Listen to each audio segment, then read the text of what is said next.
I've been playing in the same hardcore world for a little over 2 years now, so today I want to give you guys a world tour and go through the building processes with every build in this world, starting all the way from the storage build in episode 1 up until the bee farm we recently built in the last episode. If you're interested in learning about building processes in Minecraft and want to learn tips and tricks, ladies and gents, take out your notepads because I have a tip for you. I'm going to be going into an in-depth breakdown on all 13 builds in this world and give you my best insights on how they came to be, covering interiors, exteriors, block palettes, and the shapes I use to build this all. Ladies and gents, welcome to the world tour. Also, while this is a world tour video, it's only right to have a world download attached in the description. So if you want to play in this world yourself, now you can. But with all of that out of the way, let's jump in. So for this tour, I kind of want to slow down and explain everything in a lot more detail than I normally would in any other episode. So what we're going to do is we are going to explain the exteriors first, and then we'll go on the interiors and explain all the interiors. Also, one more thing, I am going to go over the mods that I'm using at the end of the video, just so that way everybody knows like what kind of mods I'm running, and I'm also going to go over the shader packs that I use as well. With that being said, this is not where the video will start. The video will start at where we settled at in the first place, and it's a little ways this way, and this is traveling east, so you can see the big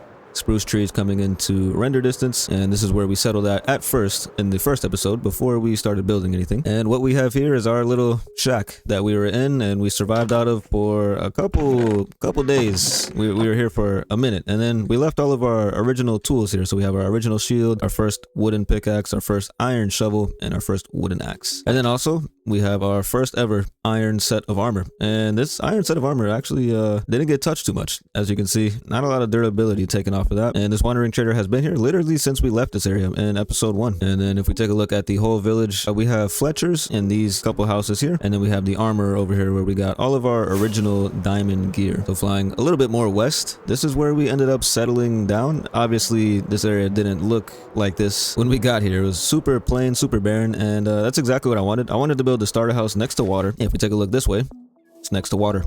And this is the starter house. So my main idea for the first build is always to have some type of storage area. So if we go inside, I know I said I'm going to do exteriors first, but I just wanted to show you real quick. The main idea of this build was the storage room, and all the chests were here, kind of lined up like this, but we moved all the chests now downstairs just to have it be a little bit more accessible. But all right, so I'm going to jump into free cam here because it's going to be a little bit easier to explain. What I did first with this build is I set up 2 foundations made out of stone. So this side being a complete rectangle, so a pretty simple shape, and then this side being a circular foundation, and then I made those both out of stone, mainly cobblestone at that time because that's all I had, to make it look a little bit more interesting rather than just being a rectangular box. All I did was bring out some stone pillars and skipped a block in between every pillar, and then on the inside of the blocks that we skipped, we added some spruce accents just to kind of make it look a little bit more interesting. We used spruce buttons and spruce trapdoors and everything like that. We added some chains with lights on it.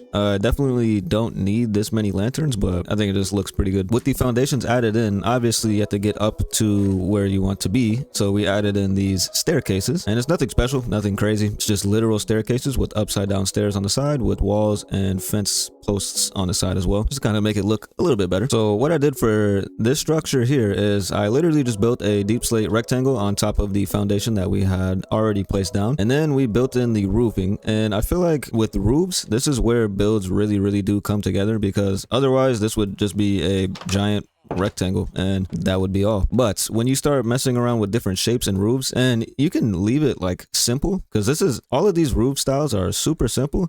It's just a lot of stuff added on top of each other. So this is a really simple A-frame roof, so it gets really tall. So we had a lot of space on the inside to work with. And then with flat spaces, so say I didn't make this A-frame window here and just left this flat, it would look really boring, and I didn't want that to be the case. So something really simple is just adding an A-frame roof into roofs to kind of give it a little bit more character. And you can see throughout all of the builds, I do that pretty frequently. It just adds a whole bunch of character. And then with the detailing on the sides, on the exterior, on the outsides, I kind of just try to use a lot of spruce trimming. This is not super realistic and doesn't make too much sense, but I think it looks all right. I mean, this is our first build in this world, so you know, we were experimenting with some stuff.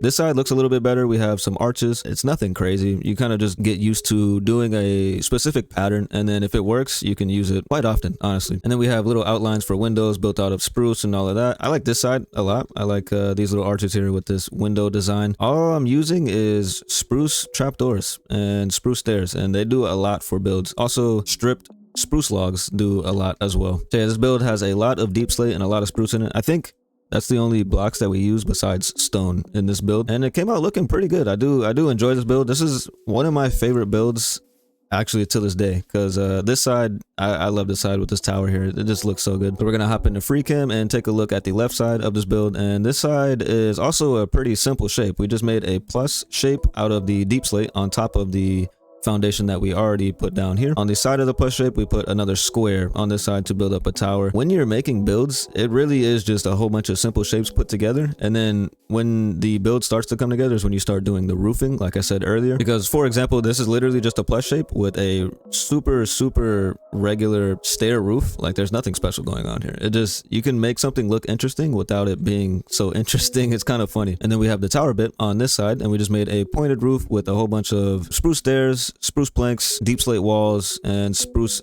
fence posts, and then also one iron bar on the top. That adds a lot. And then we did add a little bit of a bridge to get back and forth from this building to this building, and the main reason I did that is just because I wanted the interiors to have a different purpose. So the main purpose at first in this building was just to have this be like a brewing setup, and we did put some nether wart and stuff like that over here. We did decorate it pretty nicely. On the interiors, you'll see that I use trap doors to use them as floating shelves a lot with chains attached to the ceiling, just to make it look like, I don't know, nice. I really like how this looks. We also use a lot of barrels because they look nice and they're also functional as storage blocks. And then we use some chests here and there. They also look nice on top of barrels and things like that. I use glowberries a lot in this build on the interior. We also have all of the other functional blocks like an anvil. We have our ender chest. We have a crafting table, and we have a stone cutter. And then I wanted this to feel like kind of open, so I didn't put a door here, which is kind of nice. I like that a lot. But walking out to the bridge, you can look this way and have a good view of the village, and then you can also look this way and have a good view of the water. The way that we decorated the bridge is we just did some simple stuff with some deep slate tile walls and some spruce fences, and then we just put some spruce trap doors on top just to serve as some nice decoration while you're walking past the bridge. It brings this whole build together. I love this part of the build. And then if we come over to the main structure of the build, the interior of this building used to be the main storage, but since then we took out all the chests. This is the only chest that remains, and this is just an extra junk chest that I'm not going to move. The way that we designed this interior is kind of the same way that we designed the other side. We did this side first. We do have a lot of floating shelves. It's just nice to fill the space with, especially if you have like empty walls. We have the dragon egg here as some more decorations, some candles. If you don't use candles, you should. And then also what you realize is I do use potted plants a lot in all of the builds, really. We'll look at all the rest of the builds, but you'll end up seeing a lot of potted plants. Something that I like to do with potted plants as well is put a dead bush in the potted plant and put a leaf block on top. And then that looks like it's like a bigger plant, and I just love the way that that looks. And then we have some more books over here because, you know, knowledge is power. And then we decorated this side with some armor stands and the dragon head. I didn't have a nicer spot to put the dragon head, so it's kind of just shoved in the corner there. But with the ceiling in this build, it did take a little bit longer than the rest of the decoration just because it was a little bit more intricate of a design. So what I did first was outlined the whole room with upside down spruce stairs, and then coming in one block from that, I just put some spruce trapdoors. And then on top of that, we added some stripped spruce logs on the top, and it kind of gives us like a nice little effect. What I realized in my years of playing Minecraft, if you have like a flat ceiling in a build, it just makes it look way less interesting when you walk inside of it. So I usually try to make like little arches and put some depth variation in where I can, just to kind of make the area look a little bit more interesting. But if we come around this corner, we have the staircase, and this is the little square that we put off to the side on the exterior, and this is literally just a staircase. And then we walk up here. This is our upstairs. I wanted this to serve as my bedroom initially, and this is our this is our very sad just bed here that we never really did anything with. I don't come up here too often. Also, one more cool thing I like about this build, on the interior we did make a little bit of a closet, and we are dripped out. Yes, look at that, shiny, drippy. So with this part of the interior being wrapped up, we still do have a couple more parts of this build to explore, and we are going to take a look at those now.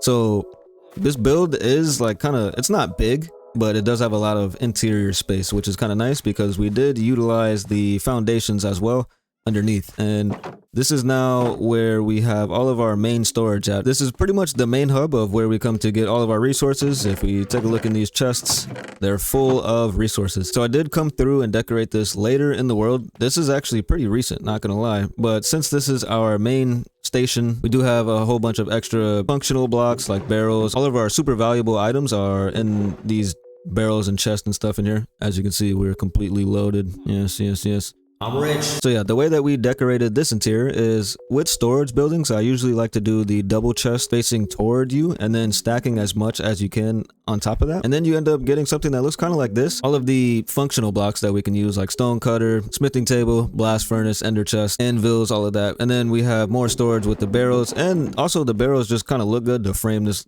whole wall out. Something that I did in this corner that I actually really like. So I put down some glowstone and then I put trapdoors around it so you can't see the glowstone. And then on top of the glowstone, I put a leaf block with spruce signs around to kind of make it look like a planter box. And then on top of that, we put some sea pickles just for like a nice little subtle detail there. Also, you might notice throughout the interiors is I like to use flower pots to put on top of full blocks if there's nothing on top of it. Either that or campfires, just to kind of fill the space a little bit. So yeah, you can see that's a recurring theme. That's going to be a lot of the interiors, but you know what they say, if it ain't broke, don't fix it. But yeah, that just about wraps up the interior, because on this side we haven't really done anything with this. This is just where all of our villagers that we trade with hang out, and they hang out in here with this iron golem, which is actually pretty dangerous. But I'm gonna let them be dangerous in there because there's nothing to see. We got some hay and we got a couple of chests, but that's about it. So with the exterior and the interiors explored, that is the first build in this world, and this build will always have a special place in my heart because this is the first ever build that I made on YouTube. Not only that, I still love this build to this day. Like, I'm still really happy with how this turned out and how it looks. But moving on from that build, we can come over here and find ourselves our second build in this world. And this build is also super simple, very simple shapes, and we just kept adding more details on top of it to make it look a little bit more interesting and make it pop out a little bit more. And I'm gonna go over some of the little intricate stuff that I did to kind of make it a little bit more interesting and not as boring as it would have been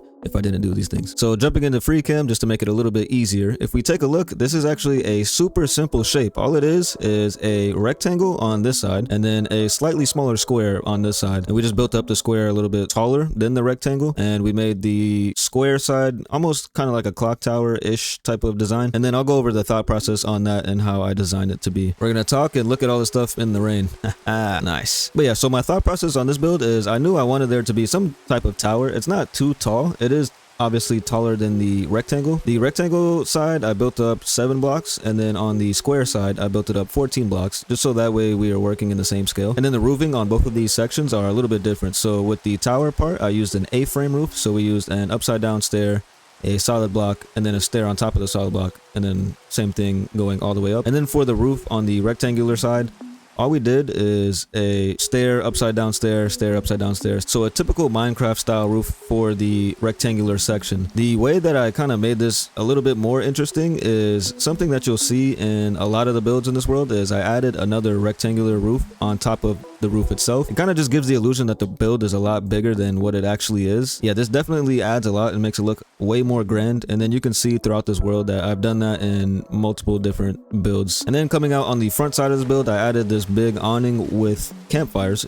extinguished campfires, and then under that we just added a whole bunch of decorative blocks, the blocks that I usually like to use, which is campfires, hay bales, composters, leaf blocks, all of that cool stuff, just to make it look a little bit more interesting. And then this build actually doesn't have windows. This is the only build that I've done this in, is I put glowstone behind the windows just to make it look like it's a little bit more lit up. And then making the entrance for this build, I wanted there to be like some type of overhang entrance and make it look and feel a little bit more grand. So we did that. We just added a stair roof coming out this way, and then added a little bit of a porch here with some stone bricks. And then off to this side, this wall was super flat and kind of empty looking. It still kind of is. It's not my favorite part of the build, but with that in mind, I did add another awning on this side. This one is more like a slab roof descending downwards, and it's not a lot of space, but we just added some storage bits here. Never going to be used, but it looks nice. And hopping back into free cam, if we take a look at the back side, this didn't look like this at first. I actually just ended up making this into some type of horse stable, which I will probably come back and take out because it's not my favorite thing about this build at all. It's just not my favorite. But anyways, we have some more storage around here, and then we have a crane carrying a barrel just to make it look like this is where all of the storage is. This has no functionality, it just looks nice. It just fills the already empty space. So with all of that being said, that is the exterior explained. Now if we go to the interior, this is one of the few builds that we have not done anything on the interior. As you can see, we still have grass blocks on the floor. This is literally just the villager breeder. If we look over here, there they are. Those are the champions of this world. They've been keeping things running here. And then as you can see, this build is super tall, so yeah, you definitely can fit anything you want in here. If you wanted to make this a storage building or any type of building that you wanted, there's a lot of space in here that you can go upwards And then there's a lot of space on this side as well if you didn't have this villager breeder here. But not only does this serve as a villager breeder, this also serves as a zombie conversion station. We have a rail system set up to drop off villagers here, and then we can hit this lever, and then the zombie, when they're not aggroed on us, will attack this villager and convert them to a zombie villager. And then we have all of our good stuff over here to convert zombie villagers back into regular villagers, so we can get cheap trades, as you can see here, which is actually really nice. It works out with functionality and just makes the world run very, very smooth. But yeah, I really like how this build looks. It is a super simple build that just looks way more complex than what it is. Just by adding more shapes on top of other shapes, you can get kind of really interesting looking designs and builds and stuff like that. All of the builds in this world are pretty simple, and they're all like really simple shapes. I don't do anything too crazy or complex. I haven't built on any diagonals or anything like that, not yet. Anyways, we'll get there, but trust the process. But yeah, with that being said, that is the town hall build, and this also ranks pretty high in my favorites list because I still like how this looks so much. All right, so we have a little bit of change of scenery with this next project that we worked on. So this would be episode 3 in the series, and if we jump through here,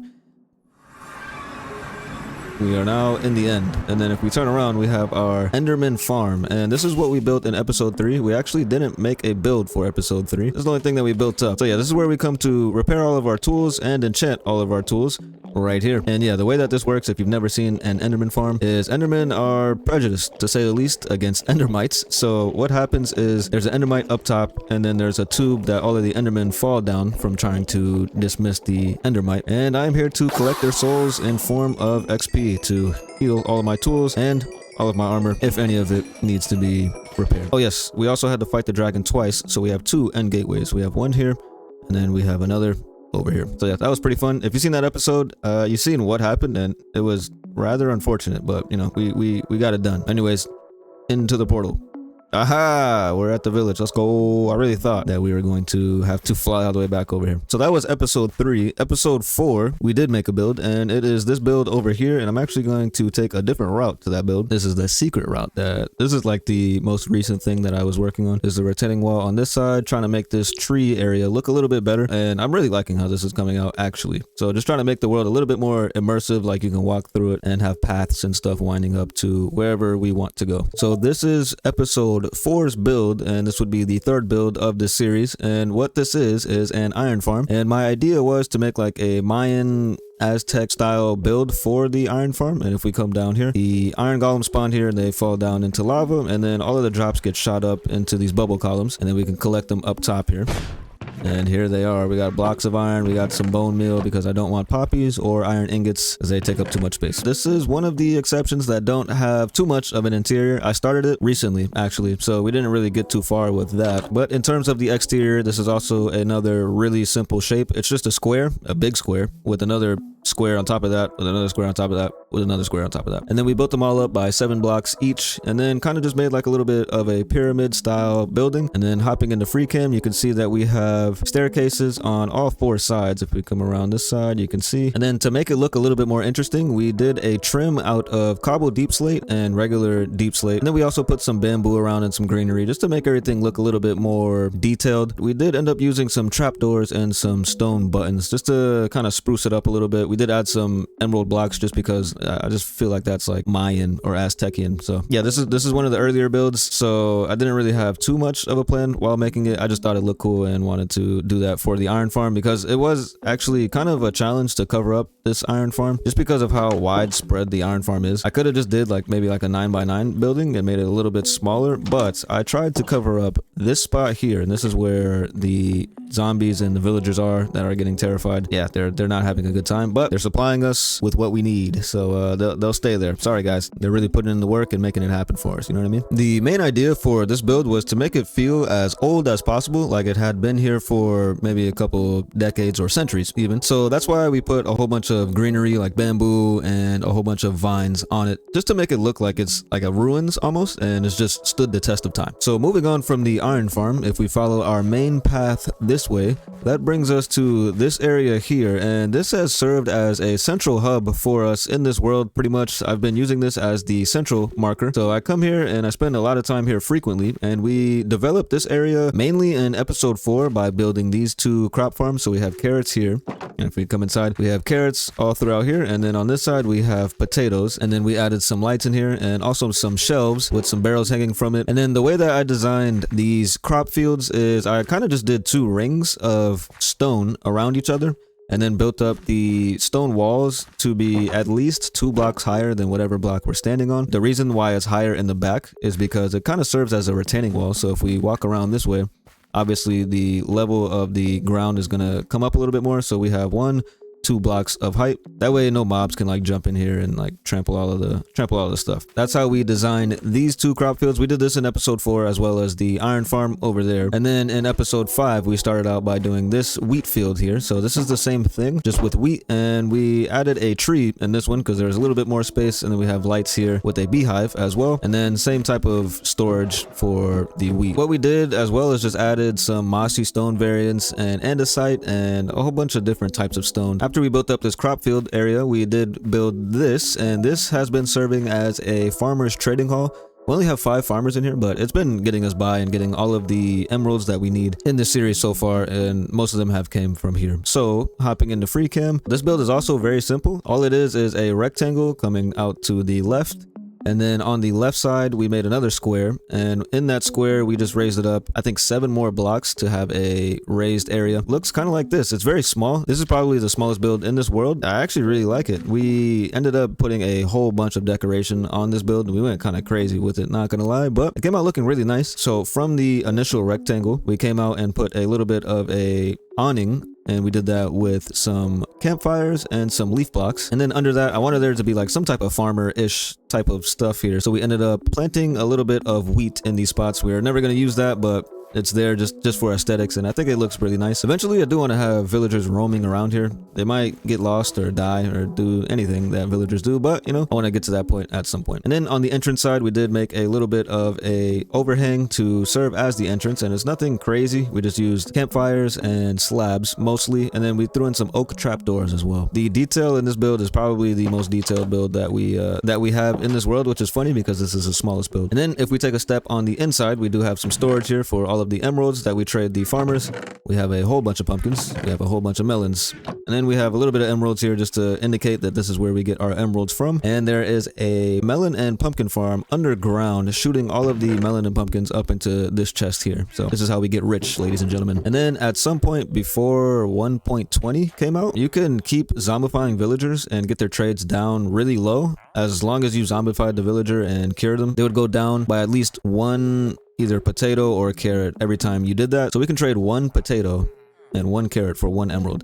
And the crazy thing about that is if you take any fortune tool and come over to the carrots and you break the carrot with the fortune tool, you get a ridiculous amount of carrots. So we got 11 carrots from 2 of these patches broken with the fortune tool. With these 9 carrots now, we can come over here and trade Mr. Villager for 9 emeralds. Easy as pie. I think since the 1.20 patch they fixed that because it was kind of like a little bit of an exploit. I mean, we still have these villagers in here, so they're never gonna reset unless they unfortunately die, but like he was just shaking his head, it's not gonna happen. And then the way that we set this up is I kind of just made like a plush shape out of spruce logs, just so that way we can kind of close this area in, because I didn't want to use the upstairs like that. There's not really any room to get up there anyways here. I guess I could put a ladder here, but nah. And then we just have barrels in the floor with all of the stuff that we trade and get from our farms. And then back on the exterior, we did end up making a smaller pond. So kind of like in the first episode, but on a very, very small scale. And I really, really like how this came out. We got this lily pad design from Instagram. I don't know who is the actual creator of this design. I apologize, but whoever made this, you're amazing. We also have some little fishies in there. Hey, little guy. Hey, buddy. This would have to rank up there on the favorites. Not gonna lie. It's small, but we got to focus on the really small details and make everything exactly how we wanted it. The main build of episode 5 was the animal farm, and the animal farm did come out very nice. I do love the interior of the animal farm. That's actually one of my favorite interiors I've made. And then the exterior is also another super simple shape. The main thing is with the exterior is we built out a plus shape made out of stone, and then we built out another square on top of the plus made out of deep slate tiles.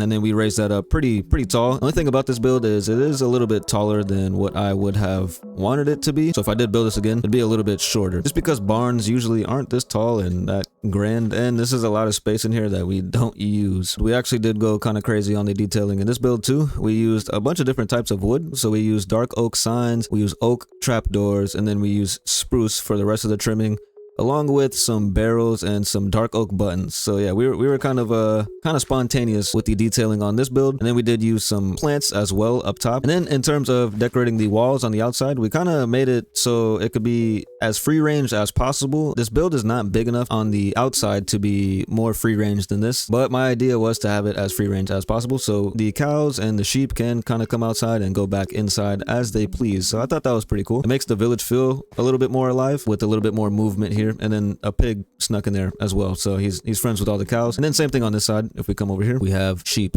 and all of the sheep like to hang out in this corner because that's usually where I go, and they like obstructing me.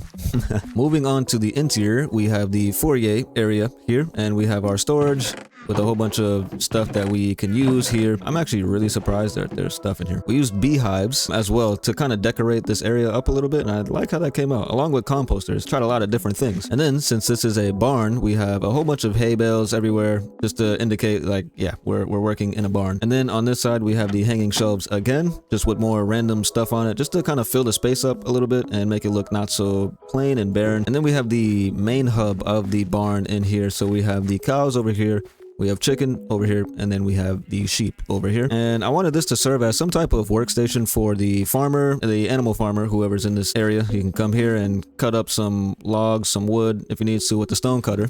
Even though I can't cut wood with the stone cutter. Mojang, we need a wood cutter, please. And then we also have a crafting table here, just in case he needs to craft anything like that, he or she. So yeah, this is what I was talking about, free range, so they can play around in here on the hay bales and walk outside and get some fresh air. Maybe take a look at the nice little village that we're building for them, and maybe one day they'll get out.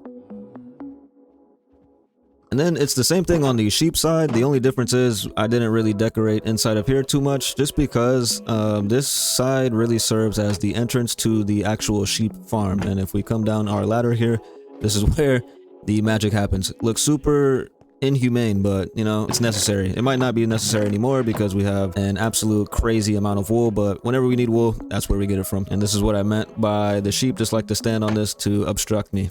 Very good, very nice, thanks. And then over here we did make a chicken coop, and I actually really like how this chicken coop came out. When I built this, I was just winging it, so this was all off the cuff. I mean, most of the stuff in the early stages of this world is off the cuff, but yeah, this was really like just unplanned. And actually, now that I'm thinking about it, I want to kind of slope this down a little bit more. Ooh, is that perfect? That is perfect. Look at that. But yeah, the main idea with this is just to have a place for the chickens to lay their eggs. And then down here we have a hopper that is collecting all of the eggs, and they end up in this barrel. So yeah, this basically serves as an egg farm, and it looks nice because we have free roam chicken going around doing whatever they do, laying some eggs. But yeah, the main idea of this episode was the wool farm, so that way we can use it for the next episode, which is exactly what we did. And then looking at the blocks that I used for the floor is we use coarse dirt, rooted dirt, and podzol, and then a whole bunch of path block as well with regular grass blocks. I kind of wanted this side to be a little bit less messy because this is where there are no animals, and then over here obviously is a little bit more worked in, and I tried to make it look a little bit rough in here. Coming around on this side, I thought this wall was a little bit plain here, so I did add some hay bales and some more storage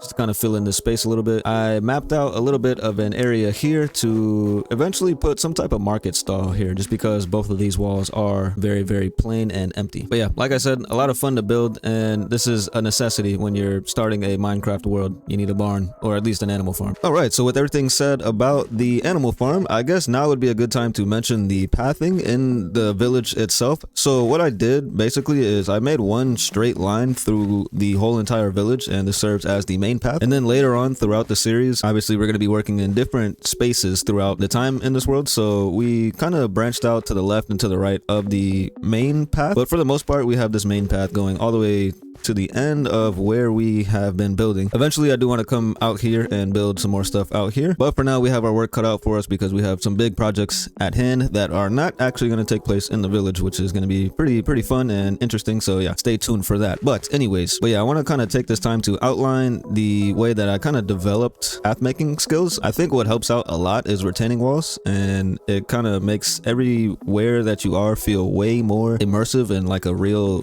place, because this entrance, we just did this build like recently. This entrance is definitely the best entrance in the whole entire village that we have so far, and it's only because we have this retaining wall. So learning that, I kind of tried to do more stuff with the retaining walls around this big tree here, and this is also going to serve as another path to get around here and eventually where our fishing village is going to be on this side. But as you can see, it definitely livens up the area and makes it feel like it's just, I don't know, like it's just more of a place. With that being said, dividing up different parts of your village with retaining walls makes it way easier to come through and do pathing that makes sense. As you can see in the village that we're building, the pathing is coming along very nicely actually. So I don't know if this is a pro tip, I don't know if I can call myself a pro, but yeah, if you don't use retaining walls and you build on hills, you definitely should. It'll help you out mapping out your villages and where you want everything to go. Since we're at a bit of an intermission, I want to go on a little side quest, so follow me. So as you can see, we have done a lot in this world and built a lot in this world. Comparatively to other YouTubers, it's nowhere near as much as they've done, but it's a good amount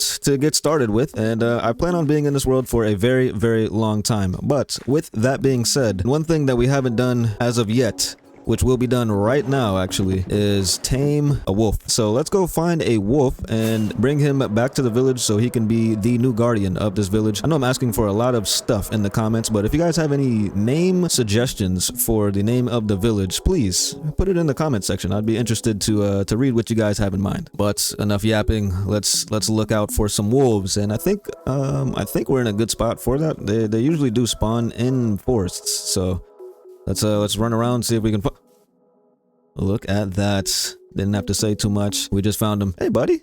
Hi. You want a bone? Wow. First bone. Yep. We're gonna be friends forever. We're gonna be meat on me. Well, like, you know, like the meat that. Anyways. All right. Follow me this way, buddy. Well, we're gonna go back to your new home. All right. And for anybody wondering, I already have a name for this pup, and your name will be, drumroll please, Rufus. You will be my new partner in crime in this world, and you will look over this village as we take a little bit of a hiatus from here. Sounds good? Thanks, buddy. You're the best. How can I repay you? Maybe some meat? Pause. All jokes aside, yes, this is... Oh, you're fast, buddy.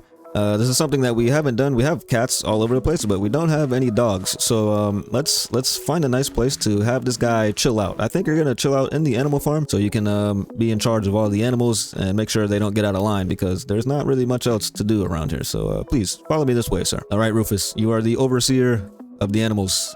Don't do anything crazy. All right, don't do anything I wouldn't do. All right, with that little side quest complete, the next build that we ended up building in the village was the blacksmith build, and this is what that is, and it looks really good. This is when we started kind of shifting the block palette a little bit in this village. For this build specifically, we ended up using more blocks from the nether, like smooth basalt and blackstone. And then we also used some nether bricks for some accent blocks. We also used dark oak wood, and we hadn't used dark oak in any build before this build here. So this is when it starts to change up a little bit. I do like this build a lot. This is actually one of my favorite builds, if not my favorite exterior build in this world so far, because it's very different. I hadn't built a chimney until this build ever in Minecraft. So this is my first chimney here. I know it should be a little bit taller. It was my first time, so you know, cut me some slack. But yeah, other than the nether blocks, we did use stone mainly to build up the foundation with this build, and this is also another pretty simple shape. We just made it look a little bit more complex by connecting the two builds with this awning part here, and I like to use extinguished campfires for awnings in this game. I feel like it just looks really nice. A little bit of a variation from just using slabs, because slabs are a little bit boring to me. I don't know, I like the texture from the campfires. But anyways, we made a basic L shape for the main foundation, and then on this side we made like a little bit of a square, and then we built it up. And the only difference is with this square is we built it up on an angle, so one side is just a little bit higher than the other side, and then we built the roof slanting downwards. And I think that adds a really nice bit of variation to this build, and it kind of balances out this side, because this side is all nice and tall and kind of grand, and then this side kind of slopes down to the side. As far as the exterior goes on this build, we did add a lot of detail in the exterior. So out in front, I wanted to make it look kind of messy out here, like Blacksmith had been working out here, so I added a bunch of anvils, some cauldrons with lava. We added a magma block with a campfire underneath. You can't see it, but that's what's making the smoke come out like this, and I thought that was pretty cool. We added some storage out here. I didn't even know this stuff was in here, not gonna lie. A little bit of storage. We do have some armor stands, because what's a blacksmith without armor stands? I don't know why they would be making leather armor, but there it is. And then we also have some coal blocks and some raw iron ore blocks. We have a furnace, because wow, I didn't know that was there either. I'm just finding stuff right now. We have a furnace, we have a blast furnace, we have a stone cutter, we have some crimson wood, just because with the shaders it looks kind of crazy with shaders on it. It kind of glows a little bit, so I thought that would be kind of cool to add there. We have some grindstones, some chains, and then we did add this lava tube to the front of it, because I did feel like this part of the wall was a little bit plain.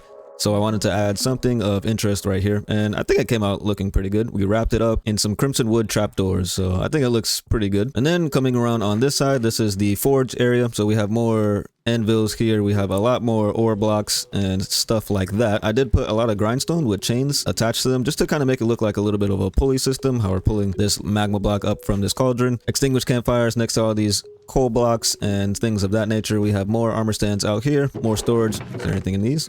No. But yeah, we went kind of hard on the decoration on the outside. I don't know, I really like it a lot. And then we also added this little overhang in the front bit, because I also thought that this part was a little bit plain. I just wanted there to be something a little bit more to look at in this area. But with that being said, if we come to the inside, the interior is this is not my favorite interior by far, but we did what we did back then. I do like this part. I'll probably use this design later in this world, but we just have some chains going across with some magma blocks attached to the chains, and I like how that looks, especially with the shaders. Without the shaders, it's not horrible. I just like playing Minecraft with shaders though, so we'll keep that on. And then over here we added some type of quartz decoration with lava in the background.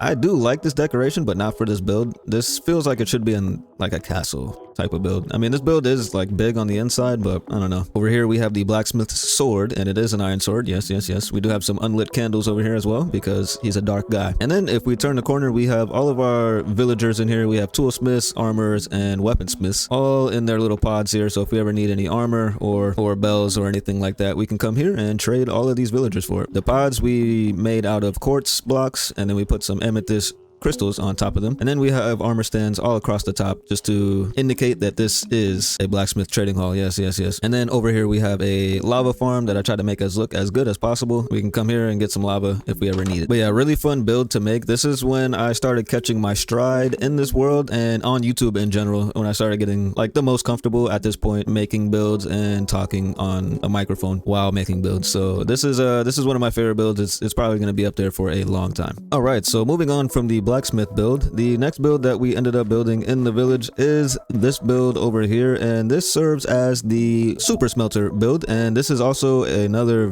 super simple build. It is really just a big rectangle. That's it. And then we built up the roof, and we tried to take a different approach on this roof by building the inside of the roof with stone and cobblestone and stuff like that, just to kind of contrast the black stone, because the black stone is obviously darker, and then stone is lighter. So we did that, and then we added a nice design in the middle that I tried to make some type of eye design out of quartz blocks and end rods, chains, and crying obsidian. I thought the crying obsidian in the middle was pretty cool, because I tried to make an eye and it's crying. Anyways, so taking inspiration from the starter build, I used the same type of design for the foundation, and we built the foundation completely out of stone. The only difference between this build and the starter build is we used nether brick fences and dark oak wood for all of the trim instead of spruce wood. And then also we lined up the outside with some smooth basalt and stuff like that, just to kind of make it look a little bit more interesting. In terms of exteriors, this is probably one of my least favorite builds, just to be completely honest. It's not bad, it's just isn't my best work, but it's still nice. And then if we come on the interior is nothing crazy either. We just put the super smelter array in here. So downstairs is the blast furnace array, and we have some gold in here. So I tried to decorate a little bit with some ore blocks around the place, and it gets trashed by Enderman. And then if we come over here on this side, we can get up to the second floor, and this is the main floor, and this is the regular furnace array. And we have a little bit of storage over here along with a bed if we ever need to sleep here. And then how this works is we put items in here that we want to smelt, and then we flick this lever and then it sends the items on their way. There's nothing in this minecart with the chest on it, so it's not going to melt anything down. And then also the way that we set up the fuel for all of these chests is actually pretty cool. We have a lava farm at the top level here. So if we come up here, we have a barrel full of buckets. So we grab our buckets, grab all of the lava out of the cauldrons, and then if we put the lava buckets in this barrel, it'll send it down to the blast furnace array. And if we put lava buckets in this barrel, it'll send it down to the regular furnace array. So we have an infinite source of fuel, and we can smelt anything as we please. It's not the biggest super smelter array by any means, so it does take a little while whenever we are smelting a good amount of items and resources down. In terms of functionality, this build serves way better than it does for aesthetics. So I do still like this build a lot because it is super functional and it gets the job done when we need it to. So moving on to the next project, this is where the project started to get a little bit bigger and we started to take on a lot more of a challenge in this world, our Cherry Grove Trail, and that is over here. So we turned this whole island into a trail with cherry grove trees just because it was newer at the time. Even though I was super duper late, I still wanted to use the cherry grove trees and, you know, make something cool out of it. We started this episode by clearing out this island. There was a whole bunch of regular trees on the island, so we cleared out all the trees on there, and then we built up this bridge. And this is one of the first bridges I've built in Minecraft, so it is nice. I would have done it a little bit differently if I did it now. I probably would not have this roof on here, but I still like it. It is nice. It looks really immersive when you're walking through it, so I do like that about it. And then this is where the entrance is to the Cherry Grove Trail, so you can either go left or you can go straight, and then it takes you down to the end of the trail and up to this pond here. And this is a really big pond. This is all man-made. We put some fish in here, we put some coral and some coral fans and some lily pads and all of that. And then throughout the trail and the island, we did add some spots for pitcher pods and torch flowers, just because those were also new at the time. But yeah, I always love walking this trail just because of all of the falling leaves from the cherry trees. It looks so nice. I love this addition in Minecraft. It's perfect. And then yeah, to complement that, we put some cherry leaves on the floor all around all of the trees just to make it look like they're actually falling on the floor. And then we have found the torch flower field, and this is nice and tucked in by all of the cherry trees and gets nice and covered. Down here we have another bamboo bridge that leads to the end of the island. We're not going to go there yet. We're actually going to go this way, and if we follow the trail this way, we will end up at our first ever custom tree in Minecraft. So yeah, we did a lot of things for the first time in this world, and you can tell that it was our first time making a custom tree because yeah, it's definitely the first time. But on this side we have a double shack here that a pig seems to want to live in, so let's help him out. Go ahead, buddy. But yeah, I eventually want to turn this double shed into a torch flower farm and a pitcher pod farm and just have all of the drops be shot up into these empty spaces here. That was the main idea for that little spot there.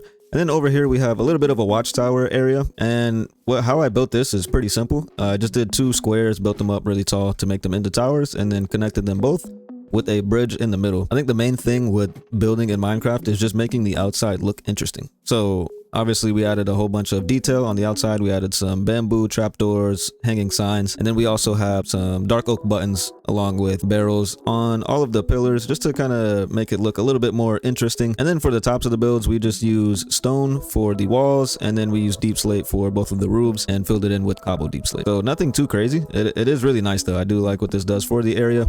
And then if we come over here, we can add a dock here later in the world if we really do want to, which we probably will because we'll be building out this way and have some boats and stuff be able to come through here. Over here, you'll see the village that we did the raid at, but we will get to that later. Now, if we follow the path back down this way, we will find ourselves at the build of this episode, and this was really fun. I was going to make this the fisherman's trading hall, but instead I want to make a whole fishing village for that. So this is just going to serve as a nice little storage for extra stuff that we have as of right now. But this build is really fun. This build is also very simple. It's just a rectangle with a square attached to the side of it, and I built the square up a little bit taller to make a tower. So you can kind of see a theme in the build style. It's all really simple stuff. I added another smaller roof on top of this roof to make it look a little bit more interesting. And instead of using the typical stair, upside down stair, we used slabs going up to kind of outline the frame of the roof just to make it look a little bit more distinctive. And we also did that on the top with the tower. We used slabs instead of full blocks. And then for the entrance here, I knew I wanted there to be some type of overhang and a step up to get on the inside of the build. So I did that with campfires, obviously, because I love using campfires for ceilings and roofing for some reason. And then we also use campfires for the step up to get to the front door. Over on the side on the tower, we do have another door, and this is the door that serves for the tower here, and the tower is a spiral staircase. But before we go inside, we're going to show the back of the build. So in the back of the build, I knew I wanted there to be a dock. So we made a little dock. It's really simple. All we used is logs and slabs for the dock, and we put a bunch of boats back here. We did put some more storage area that we are never going to use, but you know, we just try to make it look as nice as possible. We do have a back door, but we're not going to use that. We're going to use the front door. So coming around to the front, this is the main area for the build in the Cherry Grove Trail. So the idea I had when I was building this is that there is a single fisherman that lives here. So this is kind of like the fisherman's house, fisherman's quarters, you know what I mean? Over on this wall, this is the storage area for the fisherman, and we have it lined up around a lantern with a cauldron here with some water in it, and we put the tripwire hook for a sink. And then we have a brewing stand just in case he wants to get into some trouble. And then over on this side, we have more cauldrons with some more sink heads that are tripwire hooks, not actual sink heads. I thought this was funny. We did put a lot of armor stands in here for all of the leather armor he fishes out of the ocean. Along with that, we did add a bunch of decorative blocks in here like potted plants and big potted plants, chests, extinguished campfires. All of that stuff that I usually like to decorate with. And if we come into this door, this is the spiral staircase. We have more storage here just in case he needed, you know, more storage. Probably will never need storage because he never comes over here. But up top we have the main storage, and this is kind of the living quarters of the fishermen with a bunch of bookshelves in here because, you know, fishermen need to be smart. Got a lectern, some paintings, some plants in here. And then if I'm not mistaken, yes, this is where we kept all of the cherry leaves and mob drops that we have no space for over in the other village. But I really do enjoy the interior of this build and the exterior, so I like this build a lot. It's just, it doesn't go seen too often just because it's tucked all the way back over here. This is the furthest build from anything else in this world. But coming back around to the trail on the other side, we have the bamboo bridge over here, and we have some migrated sniffers that have been on this side up. Oh, dang. They're all over here. There's not really much besides a dock over here. So this is where all of the boats will be. This is also another really simple dock that I made. And we made it mainly with extinguished campfires and slabs. And then if we come further down to the end of the island and the trail, we have a smaller pond at the end over here. I like this pond a lot. It is super small, but it is very detailed. So it brings a lot of life to this area, especially on the end where there's not really much over here besides this pond, but I like this pond a lot. But yeah, this Cherry Grove Trail was one of my favorite projects, actually. I do enjoy this build a lot still to this day. All of the cherry trees around and all of the greenery and pink stuff in here. Oh, also we have this little swing here that I forgot I made, but yeah. Side note. But yeah, this build was a lot of fun to make. It was really different from anything that we had done previously because this is a lot bigger than anything we had done. We planned for this build with a whole bunch of wool, made the paths, and did all the builds. It was a good time. I do enjoy this build, and this episode actually is one of my favorite episodes that I've made. All right, so back over on the mainland. At this point, this is when we started working in the more established area of the village, and we did come out a little bit more north of the village, so a little bit behind all of the builds on this side. I did want to kind of start adding a little bit more structure to the village, and this is where we started. So we started with the library build, and this looks more like a castle and a little bit more established in many different ways. We used mainly stone, not a lot of wood in this build. We did use dark oak a little bit. For the trim, mainly we used deep slate tiles, and then we also used nether brick for all of the trim around here. And as you can see, there's more cobblestone on the floor to indicate that we are in a more established area. As far as the exterior goes, let's hop into free cams because this one is a little bit more complex of a build. We did use simple shapes, but we used a lot of simple shapes here to kind of end up with this type of shape here. So I knew I wanted this build to have towers, different types of towers. So we added thinner towers in the front of the build, and then in the back of the build, we added the thicker towers. The towers aren't too crazy. We just have a bigger square, and then on the corners we added deep slate tile walls to kind of round off the towers a little bit. But as you can see, it is a really simple shape. On the top is where all of the detail is at. So I really like this design for the tops of towers. So we have two blocks on top of each other, two solid blocks, and then walls on top of those, and then fence posts with iron bars on top of that, and it creates this really grand look, and I do enjoy this a lot. And then this was one of the first builds that I actually tried to build in creative and use Lightmatica for.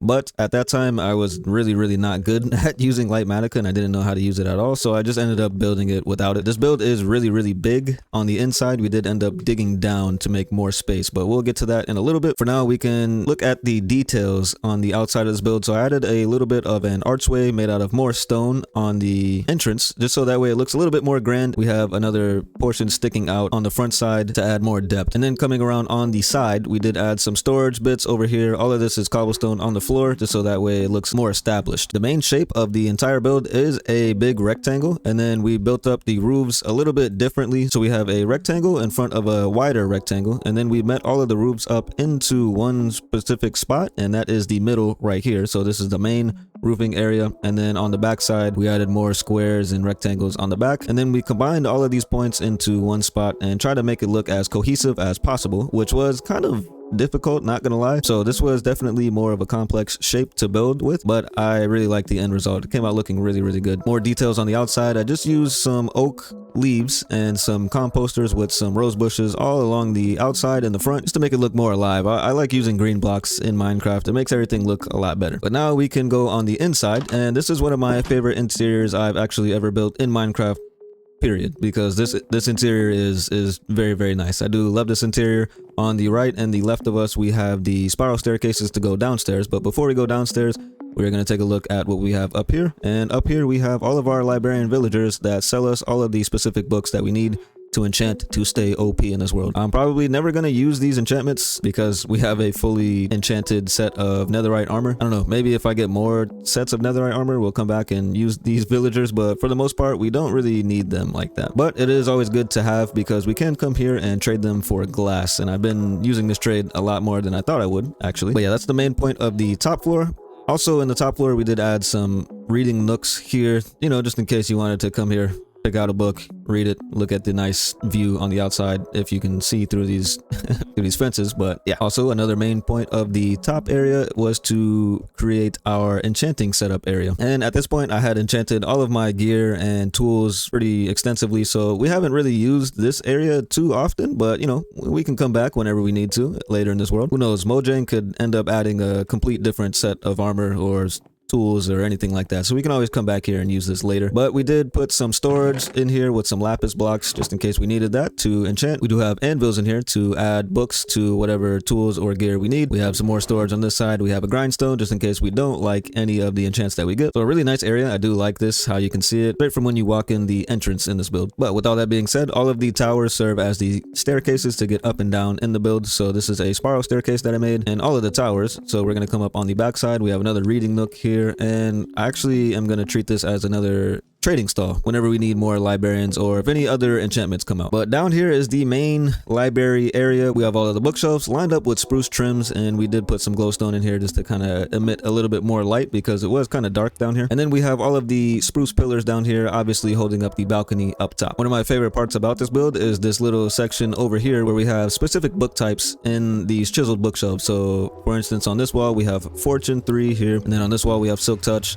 And then same thing over here, we have efficiency all in this wall, and then these are just regular books. So if we ever need books, this is where we get them from. And then if we come in the middle spot here, this is also a really cool addition to this build that I like a lot, is we have unbreaking on these sides and then mending here. So we have a lot more mending books and unbreaking books than we have any other books because those books are important. But yeah, if you did end up watching this episode, you know that we did put a little bit more in this area here. So the oldest Minecraft trick in the book is putting a secret entrance behind a painting, and that is exactly what we did. So if you come down here, you can see it gets a little bit darker. There's a lot of black stone, a lot of nether blocks in here, and that makes sense because if we turn the corner and walk down here, we have our nether portal, and we are going to be using this portal next episode actually. So you know, stay tuned for that. I know I keep hinting at it, but it's gonna be fun. Yeah, we built a little bit of a design for another portal using quartz pillars and upside down quartz stairs and stuff like that, and I really like how this design came out. It's super simple, but yeah, overall this is one of my favorite builds as well. I do have a lot of favorites in this world because this is the world where I have experimented the most and seeing what the community likes, and you know, just trying different stuff, trying to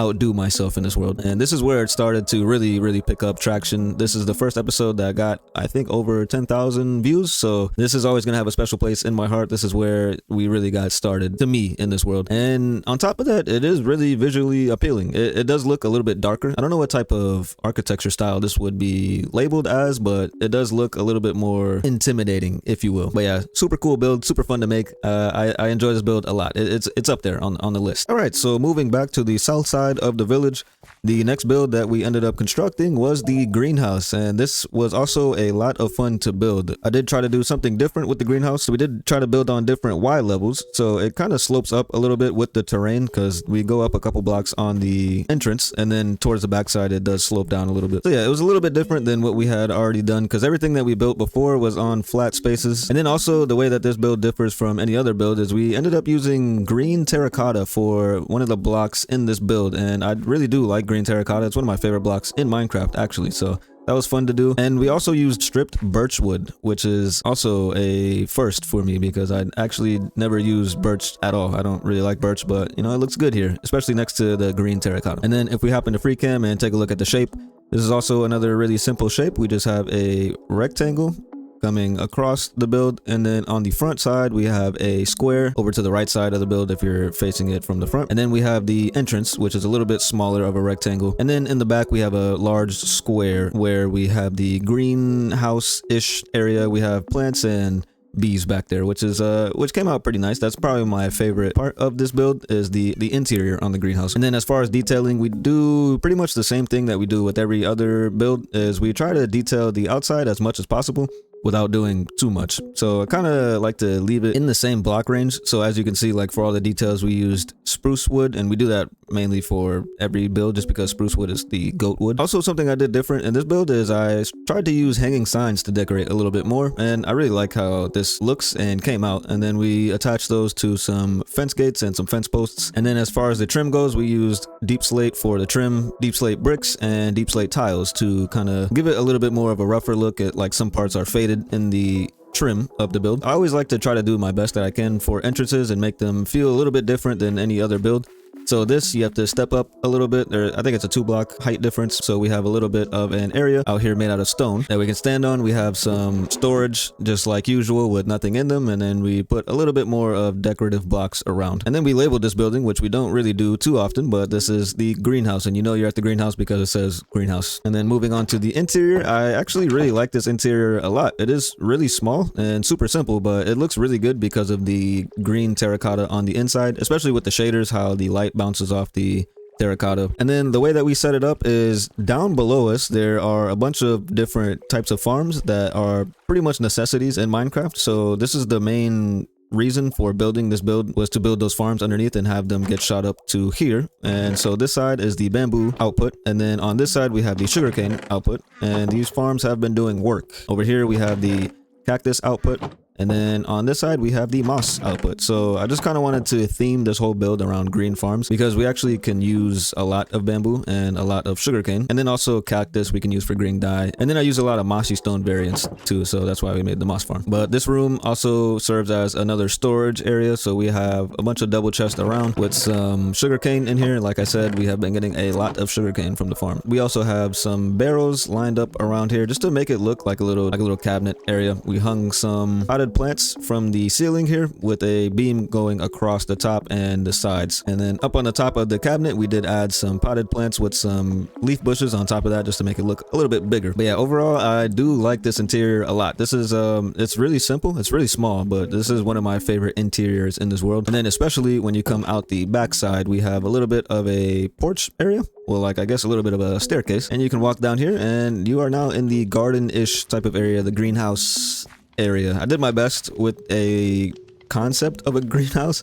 I know this is not typically what greenhouses look like, but I really enjoy how this area came out. We mapped out the floor with some rooted dirt and some coarse dirt and some mud slabs to get up and down from different Y levels. And then over here on the back side, we did add a little bit of like some type of flower display area. I guess it could be a flower shop. And then we have some flower boxes here with some rose bushes on it. We have a place to get water. So it's a little bit of a well design, very simple. We just use fence posts and fence gates with a chain and spruce trapdoors with water on the inside of that. And it looks like a nice little well. We did add some spore blossoms here to give this area a little bit more atmosphere with all of the particles falling from the spore blossoms. And then over here we have our bees, and they populate this greenhouse area, which is really nice. They can't really escape. But yeah, I really enjoyed making this build as well. And then by this time I have gotten really comfortable with building and trying different things. So it's been a lot of fun the last couple of videos. I've been finding my way in YouTube in general and making videos. So it's been really nice. It's been really fun. This was the last of the first 1,000 days in this world. So pretty nice. outside in the front, I forgot to mention that we did add a little pond in the front here. And then I really do like adding these little ponds as points of interest. Obviously, if you're standing in the front yard and looking at the build from here, it just looks way nicer because this pond is here. If not, this would have been like just flat grass and maybe tall grass on top of it. So just to add a little bit more of an interesting look out here. As far as the pathing goes, we kind of did more of the pathing when we built the bee farm, but we'll get to that after the next build. And the next build is located more north of the entire village. I think this is the most northern point of the village. I'm going to take a quick nap before we do that so we can look at it in the daytime. And the next build on the agenda is the map room, and this is a giant build, super tall, super grand looking, and I really love how this build came out. Everything about this build is great. I love this build. This is the most viewed video other than the 1000 days video, so apparently, you know, YouTube likes it too. But yeah, this was a build that I did make in creative, and I used Lightmatica again after a long time, because the time between the library build and this build was probably like 6 or 7 months. So yeah, I had a lot of time to practice with Lightmatica, but yeah, this build is beautiful. So what we did to build this up is first we terraformed the hill up here to make it a little bit flatter so this whole build can sit on a nice pretty spot. No, the sun is going away. Ah man, well, we're gonna have to look at this in the rain. But anyways, we terraformed this hill to make it nice and flat, and then on the outsides we did put a retaining wall to make it look like it was obviously being supported by some type of structure. And then from the retaining wall, after we built up the retaining wall, we built up this little pathway here. So this is part of the entrance, and this is one of my favorite pathways I've ever made in Minecraft. And I just love what this does for the area. It makes it feel super nice, especially if you're walking through here. I know, you know, we used elytra a lot to get around, but I purposely stop over here just so I can walk up this pathway. And then as far as the block palette, we did try to switch it up a little bit. We did use some calcite and some diorite for the white blocks and the lighter blocks here. And then the main structure is built out of stone bricks, so that didn't change. But we also did use some cobble deep slate for the inside of the roof, and then deep slate tiles for the trim of the roof. And then we also used some spruce wood to fill in the tower bits here. And then, how can I forget, we did use some cyan terracotta, and this looks kind of like, this is like a grayish block. I don't know why cyan looks like that. I don't know, I guess it's just the way terracotta works, but yeah. Very subtle, can't really tell too much, but it's there. If we hop into free cam, if we take a look at the shape of this build, it is a long rectangle with some towers on the side of it, and then sticking out in the front is the entrance area. So it's just like more of like a square with 2 squares on the side for the towers, and then a longer rectangle on the side of the main rectangle coming out to the front and the back of the build. And then over on this side we added another square on the side of the build, just so that way this side wasn't like super duper flat, and this serves as some type of balcony. And then with the details for the roof, I did add some smooth basalt in here just so it wasn't all stairs and didn't look like super repetitive. And then this is one of the first times that I tried to recess the wall inwards, so we had a little bit more space to do some detailing with some wall blocks and some stair blocks and slabs and stuff like that. And I really like how this came out. It adds a lot of depth and a lot of character to the build, and we did that on this side as well and up top on here. And then to add to the exterior, we made the cobblestone pathway, and then we added a whole bunch of red rose bushes around the place with a whole bunch of greenery, leaf blocks, light posts, and stuff like that. One thing I do want to talk about a lot that I didn't actually talk about in this video is this entrance. I love this entrance so much. I don't know what inspired me to make this entrance like this, but yeah, I love this so much. There's a double door here, and then up top here we have a little bit of a balcony for the storage section. So actually, if we take our wind charge, we will not make it the first time. We'll make it the second time though. This is where Endermen keep destroying my stuff. But yes, this is the storage section of this build, but we'll come back to this in just a second here. I just wanted to show that. But yeah, we have a little bit of a, oh my gosh, bro, I can't speak right now. We have a little bit of a balcony, and you can't really see much from here, but it is nice. We do have a view of the side of the library, I guess. But yeah, really love how this entrance came out. Is one of my favorite parts of this build. So in terms of the interior, I wanted this to serve as our map room, and that is exactly what it does. Look at this. We have our whole village map in this spot here. So whenever we update the village, which we did last episode with this build was the most recent build, and that is the bee farm. So we added that there, and then we also added these paths in, so we can come here and see all of the progression in this world while we're building. So that is pretty nice. I do love map rooms, and this is the first time I've ever made a map room, so try to go above and beyond here. We have a nice big grand table with a grand chandelier. in the middle. This was a lot of fun to make. I did enjoy this a lot. And then this is when pale oak got introduced, so I did try to use a lot of pale oak. But yeah, this is the main room of the build, and then we added some pillars to make it look a little bit more fortified and like there's more structure going on in here. And we built the pillars out of tough blocks. And then over on this side we have more space for maps, and this is going to be different iterations for whenever we get to, I don't know, like 3,000 days, 4,000 days, stuff like that. And then in the towers sections we do have some tradable cartographers. Whenever we need maps or anything that a cartographer trades, we can come over to these spots here and get some nice trades. If we go through these doors here, this is kind of like a foyer area, and you can see that this is the 1,000 days map. So this is what the map looked like 1,000 days into this world. As you can see, this is all empty, and now it is not empty because we built the bee farm there. But yeah, this is what the world looks like after 1,000 days. Over here we're probably gonna have 2,000 days, over here 3,000 days, on the back side of that 4,000 days. But yeah, this was a lot of fun to make. I did put a lot of details in this one room here. So over here is like more of like a desk area, and if you want to work here you can. And then over here is also another desk-ish area with some bookshelves and some chiseled bookshelves, just to make it look a little bit more real, like some books are missing. Oh, also we got the looms on top. On the towers, these also serve as spiral staircases. So if you noticed, I do like making towers into spiral staircases. I don't know why, but you know, it just feels right. But this was the balcony that we were just at earlier, and you can look over this way and look over this way. But the main point of this room is this is now our new storage area. So we have a bunch of storage in here. We got a bunch of wood, and the stones and other blocks are on this side. So this is serving as the new storage system. But yeah, the way that we designed this storage is pretty nice. I do like these little hallways here made out of the barrels, and there's a lot of storage space in here that we haven't figured out where everything is going to go yet, but there's a lot of space here. If these shulker boxes weren't in the way, you can come over here and look out over the grand hall table and look at the chandeliers here. But yeah, overall this build was a lot of fun to make. This is definitely one of my favorite builds and one of YouTube's favorite builds, evidently. Lots of fun to make, and I want to keep building in this type of style. I'm not the best at building established buildings yet, but you know, I'll get there. I'm sorry, Grand Hall, the rain rained on your parade, but it's all right. Now there's a rainbow out to celebrate. You are beautiful. Thank you. All right, so with the Grand Hall wrapped up, we have one more build on our list to go take a look at, and then we'll do some miscellaneous stuff just to kind of explain how everything came together in this world. But the last build is the most southern build of the village, and that is the bee farm, and that is over here next to the greenhouse. And this was also a lot of fun to make. We did a lot of different stuff in this episode. Actually, real quick before we talk about the bee farm, which is this, we did make this giant oak tree in the middle of this episode and the Grand Hall map room episode that is over there, obviously behind the town hall. But yes, this area actually shaped up to be one of my favorite areas in the village as of right now, just because of this big tree here. How, I don't know, it just makes everything feel really nice, especially with the shaders and the shadows and all of that. It makes it feel really nice. I do love walking through here. But yes, this is the bee farm, and the exterior is a lot different than anything that we've done so far in this world. So it's not all connected in terms of like one foundation. It's kind of spread out. So this is the backyard here, and we did pack a lot of decoration in the backyard, and we'll get to that in just a second. The main build is these two towers here, and we built up the foundations of the towers out of stone, just like usual. And then on the top, we did use yellow terracotta, and I do like yellow terracotta as well in shaders.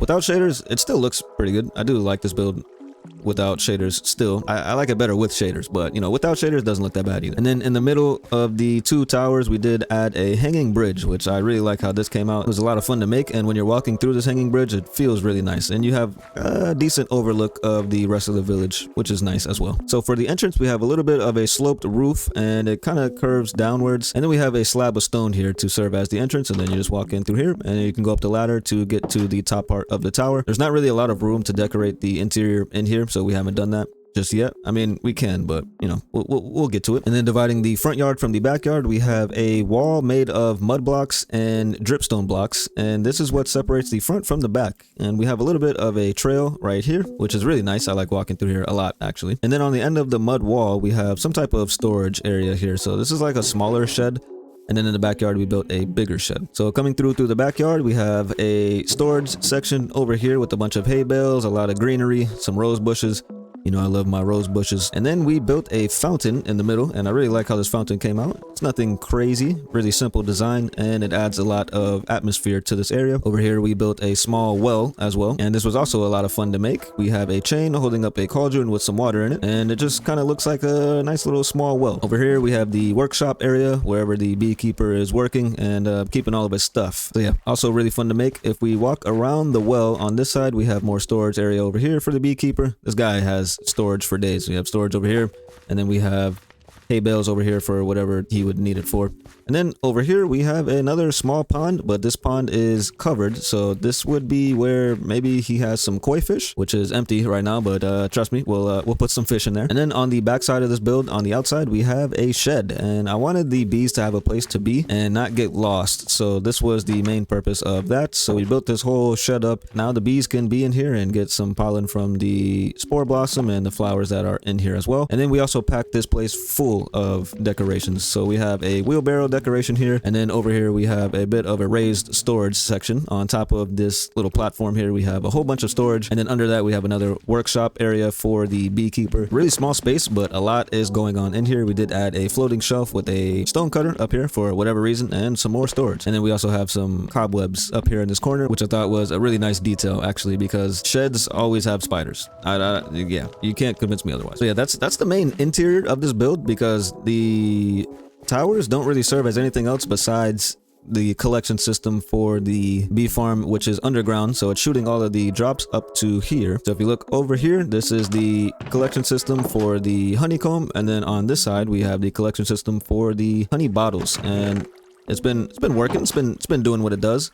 And then if you look out on this side, you can have a nice little view of this area over here. There's nothing here yet, but there will be, trust me. And then, like I said earlier, walking through this bridge just feels really, really nice. If we take off the HUD here, we just walk through here nice and slow. Just feels really nice. And then you can look out and have a little bit of a view over the village on this side. And then here you have a view of horses on the side of a hill, because they're stuck. But yeah, not too much to see on this side. So yeah, definitely want to keep looking over here. Eventually I do want to add a waterfall on this side. Actually, probably something that streams along here and ends up in some type of pond or lake. But yeah, this build was a lot of fun to make. This episode was a bit of a different take. We did try a different format for this episode, so we did a lot of extra things while we were building this build. But yes, this is also one of my favorite builds. I know I have a lot, but it's gonna be hard ranking these builds from my most favorite to my least favorite. But I mean, hey, you know, that's a good thing, right?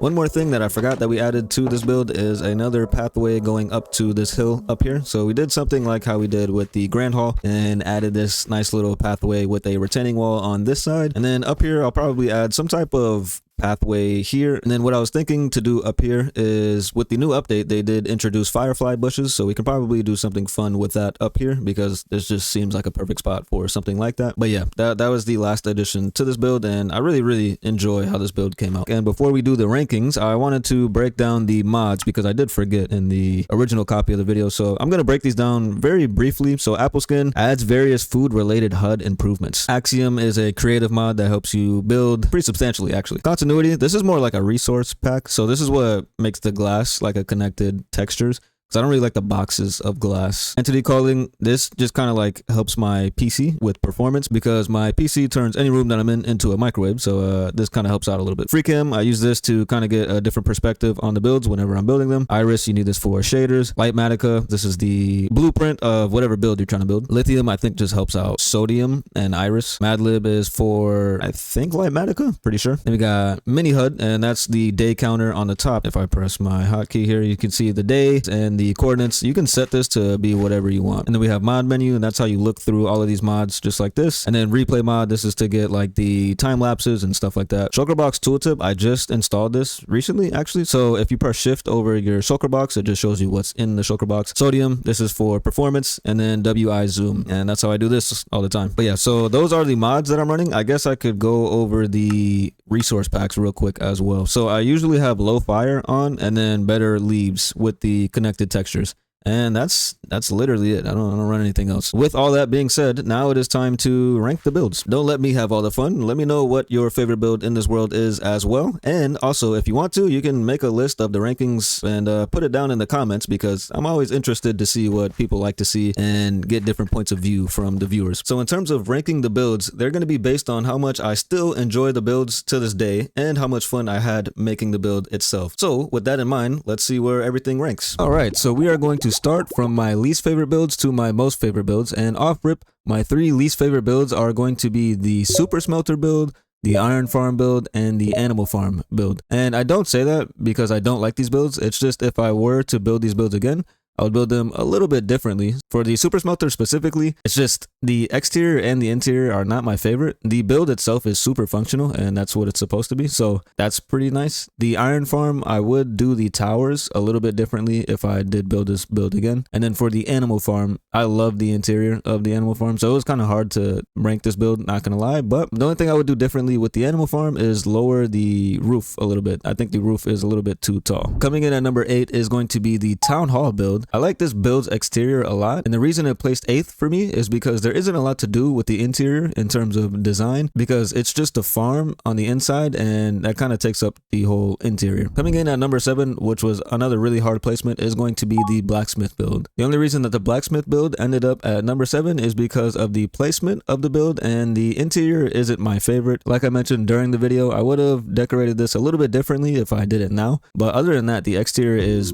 like top tier, which is kind of weird to say that this place is at number 7. Number 6 is going to be the bee farm. The bee farm and the cherry island have a lot in common and were my 2 favorite builds to build, actually. So it was hard to pick which one I enjoy more, but for now, the bee farm will be the number 6 spot for me. All right, so now we are in the top 5. So number 5 is going to be the Cherry Grove Trail. This project has a lot of different things that I love about it. The builds on the island and walking the trail itself is really nice to do, and that is one of the main reasons it makes the top 5. Also, I really enjoyed this episode. This is like one of my favorite episodes because I had so much fun recording this episode and building these builds. Number 4 is going to be the greenhouse. The greenhouse is a super simple build, but the main reason it's number 4 for me is the interior. I absolutely love this interior, and it's also one of the most efficient, if not the most efficient build in this world, just because of all of the farms attached to it. So now we're in the meat and potatoes. We got the good stuff, you know what I mean? Top 3, we have the grand hall coming in at number 3. These are my undeniable favorite builds in this entire village. The placement, the exteriors, the interiors, everything about these builds I love to this day. I mentioned it a lot in this video and in the video I built the grand hall that I am obsessed with this pathway to get up to the grand hall. Plus the placement is probably the best in the entire village, not to mention how nice the interior is. Coming in at number 2 is going to be the library build. Out of the library and the grand hall, these builds are the closest in terms of ranking to me. I love both of these builds, but the main reason the library build comes in at number 2 is because of the overall utility of this build. If you play Minecraft, you know librarian villagers are life. Plus, this is one of my favorite interiors I've ever built in Minecraft. Actually, this is my favorite interior that I've ever built in Minecraft. I love this interior so much. So with all of that said, that only leaves one more build, and that is the storage build. Yes, the storage build comes in at number 1 because this build is my day one. It's my baby right here. I still spend most of my time in this build out of any other builds in the village, and I really